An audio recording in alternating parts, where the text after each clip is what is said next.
তো সে নয়।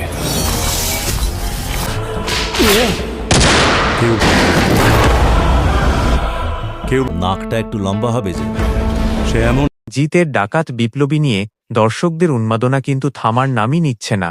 ছবি মুক্তির পর থেকেই সিনেমাপ্রেমীদের আগ্রহ ছিল তুঙ্গে, আর এবার সামনে এলো আরও একটি বড় আপডেট, হলগুলোতে ছবিটির শো বাড়ানোর খবর।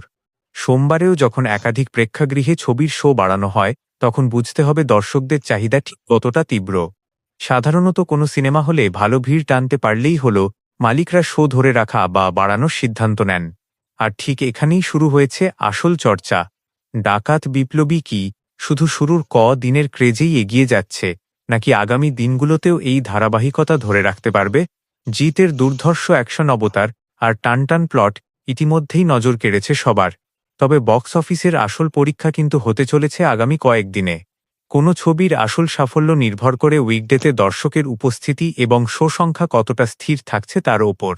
সেই জায়গায় দাঁড়িয়ে সোমবারেও শো বাড়া কিন্তু ডাকাত বিপ্লবীর জন্য অত্যন্ত ইতিবাচক সংকেত। এখন প্রশ্ন একটাই, সুপারস্টার জিতের এই ছবি কি শেষ পর্যন্ত বক্স অফিসে নতুন রেকর্ড গড়তে পারবে? আপনার কি মতামত? ডাকাত বিপ্লবী কি আগামী দিনে আরও বড় চমক দেখাতে পারবে? কমেন্ট বক্সে অবশ্যই জানান। আর সিনেমা ও বক্স অফিসের এমন নতুন নতুন আপডেট পেতে চ্যানেলটি এখনই সাবস্ক্রাইব করে বেল আইকনটি প্রেস করে রাখুন। ধন্যবাদ।